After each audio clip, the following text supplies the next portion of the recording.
네, 먼저 파이낸셜 타임즈의 뉴스 하나하나 살펴보도록 하겠습니다. 연준이 은행 위기에도 불구하고 0.2%포인트 금리 인상을 단행하겠다고 밝혔습니다. 이 은행에는 안정성을 확보했다면서 걱정하지 않아도 된다는 의견인데요. 이에 따라서 금리 동결에 대한 내용은 나오지 않았습니다. 여기에 또 추가적으로 빅스텝 금리 인상도 하지 않겠다고 밝혔는데요. 이렇게 reveal more concerns about the banking system, 즉 은행 시스템에 대한 우려가 아직까지는 좀 반영이 됐다라고 판단이 되는 만큼 함께 참고하시길 바라겠습니다. 다음으로 제닛 옐런 재무부장관이 이 포괄적 예금 보증을 고려하지 않겠다라고 밝혀서 화제를 모으고 있습니다. 앞서서도 얘기를 드렸지만은 지역은행 예금을 보호하기 위해서 이렇게 판단을 하고 있다라고 밝힌 건데요. 전반적인 시스템을 다 보장을 할 수는 없다고 강조를 한 겁니다. Reason discussion, 즉 합리적인 논의가 있을 수 있음을 함께 시사했기 때문에 함께 참고해 보시기 바라겠습니다. 다음으로는 영국이 브로드컴이 VM웨어 인수하는 것에 대해서 경고장을 날렸다는 소식이 함께 전해졌는데요. 이 미국의 대표적인 반도체 회사죠. 이 브로드컴이 VM웨어 인수를 지금 논하고 있는데 이 우려사항이 아직까지 해결되지 않았다면서 이 부분을 좀 참고해야 한다라고 밝혔습니다. 특히 drive up the cost of computer parts라고 밝히면서 다른 컴퓨터 부품의 비용이 상승할 것을 시사한 만큼 함께 지켜보시기 바라겠습니다. 다음으로는 텐센트 소식 전해드리려고 하는데요. 대표적인 중국의 빅테크 기업이죠. 작년 연매출이 처음으로 감소를 했습니다. 계속해서 효율에 대한 얘기가 나오고 있는데 reduce fat and increase muscle, 즉 비용을 절감하고 효율성을 증대하겠다라고 밝혔습니다. 이 점 텐센트에 어떤 영향을 줄지 향후 계속해서 확인해 보시기 바라겠습니다. 지금까지 파이낸셜 타임즈 살펴봤고요. 자세한 기사 박지원 아나운서와 함께 체크해 볼게요. 네, 종목 단으로는 텐센트 이야기도 있었고요. 옐런의 발언 그리고 연준의 이야기도 빠지지 않았습니다. 이 안에서 저희가 구체적으로 들어가서 월가에서는 어떻게 이 이야기를 평가하고 있는지 추동훈 기자와 함께하도록 하겠습니다. 기자님 안녕하세요. 네, 안녕하세요.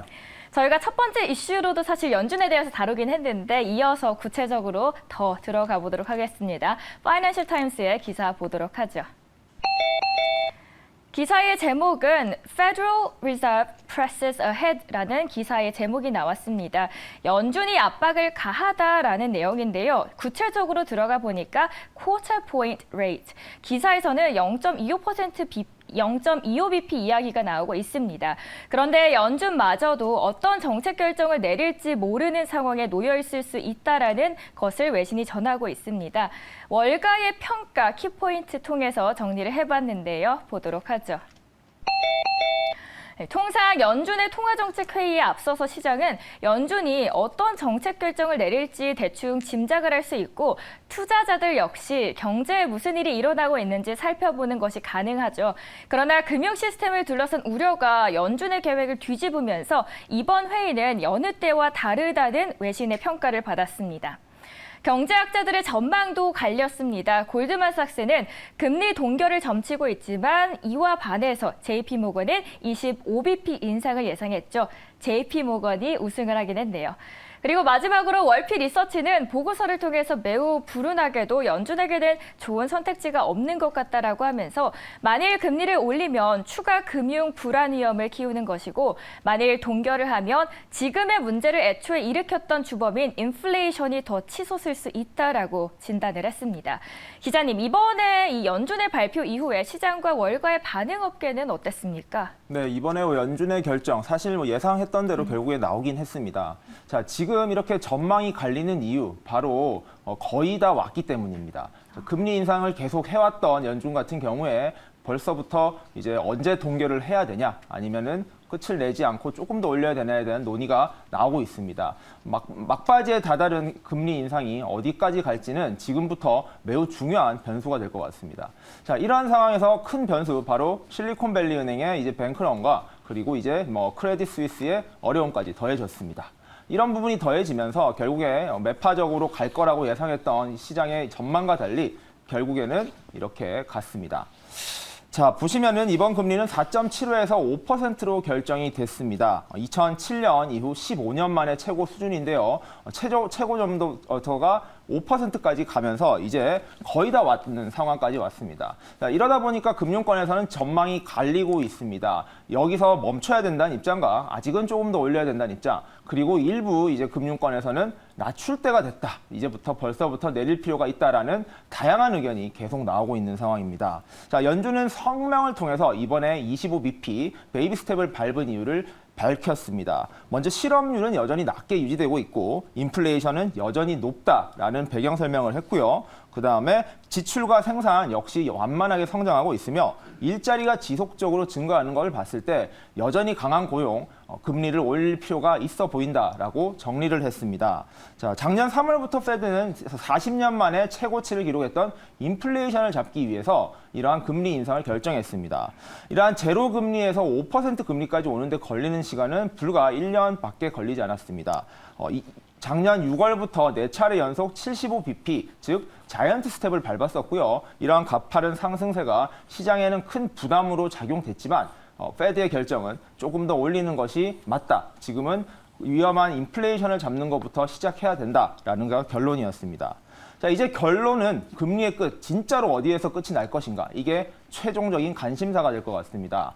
이번에 발표된 점도표를 봤을 때 최종 금리는 올해 말 기준 5.1%까지 가는 걸로 잡혀 있습니다. 자, 이번 금리가 5%까지 올랐기 때문에 한 차례 정도의 금리 인상, 즉 25bp 정도의 인상이 있으면은 이 정도가 될 것 같다라는 시장의 전망이 나오고 있고요. 내년도 같은 경우에는 4.3%, 내후년에는 3.1%까지 떨어질 것으로 금리 예상을 하고 있습니다. 자, 올해 이러한 금리 예상 5.1%에서 멈춰준다면 과연 그게 원했던 시장의 니즈에 맞는 결론이 될 것인가? 그 부분에 있어서는 앞으로 남은 또 어떤 변수들이 발생할지를 지켜봐야 될 것 같습니다.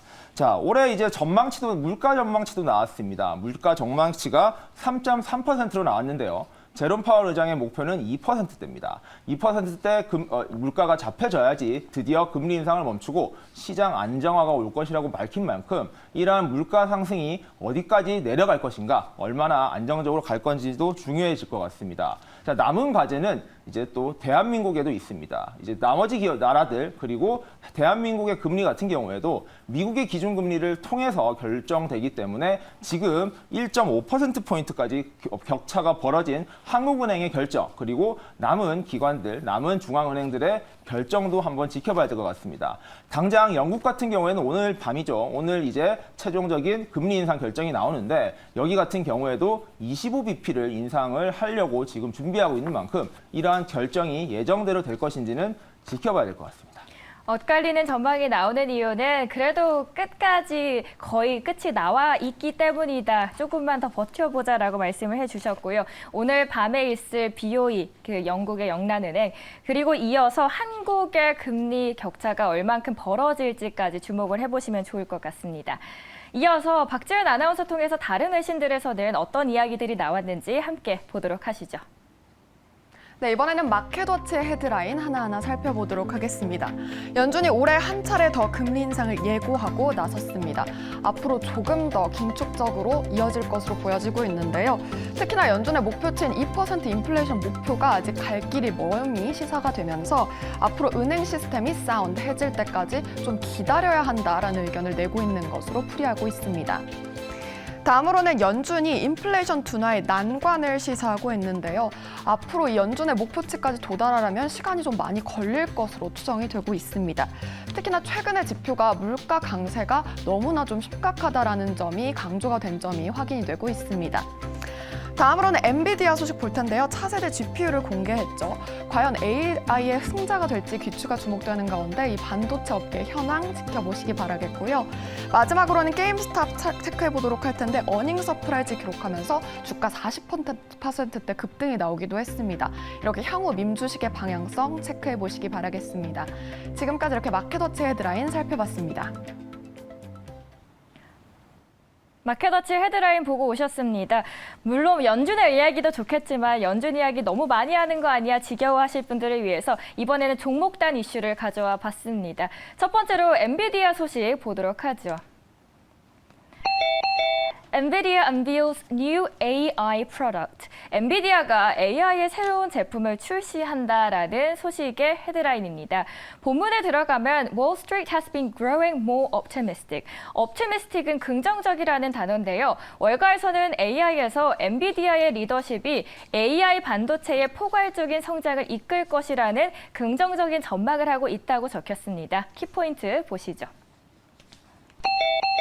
AI 트렌드에 주목하면서 엔비디아 주가는 지난해 50% 폭락한 후에 올해는 무려 79% 상승을 했습니다. 일부 분석가들은 엔비디아 주가가 올 들어서 80% 가까이 급등했음에도 불구하고 목표가를 상향했다는 점이 키포인트고요. 월가에서 이 대형 투자 은행들 모두 긍정적인 해석을 해서 제가 한번 정리를 해봤습니다. 다음 키포인트 주실까요?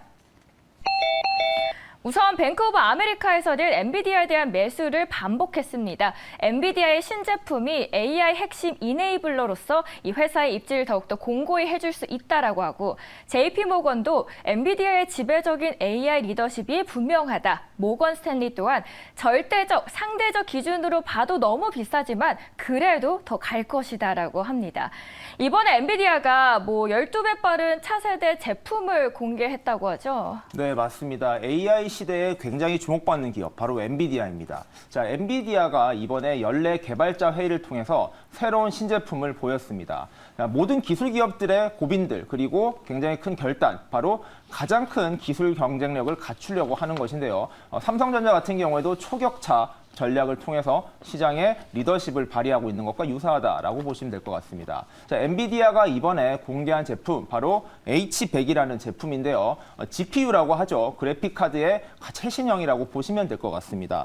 기존의 이제 기술, 바로 A100이었습니다. 이거보다 무려 처리 속도가 12배 빠른 기술력을 선보이면서 AI 시대의 기술력을 선도해 나가겠다라는 것을 자랑스럽게 보였습니다. 자, 이렇게 엔비디아가 주목받는 이유, 바로 어제도 다뤄드렸던 그 이슈죠. 바드를 비롯해서 지금 챗GPT 등 이러한 AI 기술에 기반한 챗봇, 그리고 생산형 이제 인공지능의 역할들이 강조되고 있기 때문입니다. 자, 젠슨 왕 CEO입니다. 이 엔비디아를 창업한 분인데, 젠슨 왕 같은 경우에 웹페이지를 여는 것과 같이 적은 비용으로 AI 슈퍼컴퓨터가 구현되는 것, 이게 바로 내가 꿈꾸고 있는 미래이다라고 밝혔는데요. 이렇게 엔비디아는 그래픽카드의 경쟁력을 가지고 앞으로 첨단 산업, 그리고 AI 기술에서는 정말로 강력한 리더십을 선보일 것이라고 시장에 기대를 받고 있습니다. 자, 그래픽카드에서 엔비디아의 점유율은 90%에 육박합니다. 그만큼 시장에서 미치고 있는 영향력이 압도적이라고 볼 수 있는데요. 자, 엔비디아 같은 경우에는 앞서 말씀해 주신 것처럼 주가도 굉장히 롤러코스터처럼 오르락내리락을 반복했습니다. 자, 가장 주목을 받았던 이유는 바로 코로나 시대 때문이었습니다. 코로나 시대 때 많은 사람들이 재택근무를 하고 집에서 여가를 즐기면서 게임을 많이 했었고요. 그에 비해서 그리고 이러한 비트코인이 크게 유행을 했던 것 역시 이러한 GPU를 통한 채굴 작업으로 이어졌다라고 보시면 될 것 같습니다. 자, 말씀하신 대로 오라클 클라우드 같은 경우에는 H100 칩을 16,000개, 그리고 아마존 웹 서비스는 약 2만 개가량 쓸 것으로 예상이 되는 가운데 모든 클라우드 기업들이 이러한 엔비디아의 제품을 쓰겠다라고 밝혀놓은 상황입니다. 자, 구글과 엔비디아 같은 경우에는 향후 양자 컴퓨팅 기술을 조금 더 보완을 해서 이러한 AI 기술의 독보적인 기술 경쟁력 계속 확보해 나가겠다라고 밝힌 만큼 과연 시장에서, 그리고 엔비디아가 AI 기술 경쟁력에서 얼마나 강한 리더십을 보일지는 지금부터 어찌 보면 시작이다라고도 말할 수 있습니다. 이런 상황을 한번 봤을 때 여러분들도 엔비디아 향후 주가가 현재도 높지만 올라가야 된다라고 봐야 될 것 같습니다. 네, 엔비디아 달리는 말이 역시 더 달리는 것 같습니다. 이외에도 한 가지만 더 짧게 말씀드리자면 어제장에서 게임주들의 흐름 좋았습니다. 게임스탑 주가 어제 이어서 오늘도 40% 넘게 올랐다는 점에서 오늘장 게임주들까지 지켜보시면 좋겠습니다. 오늘 시청해주신 여러분 고맙습니다.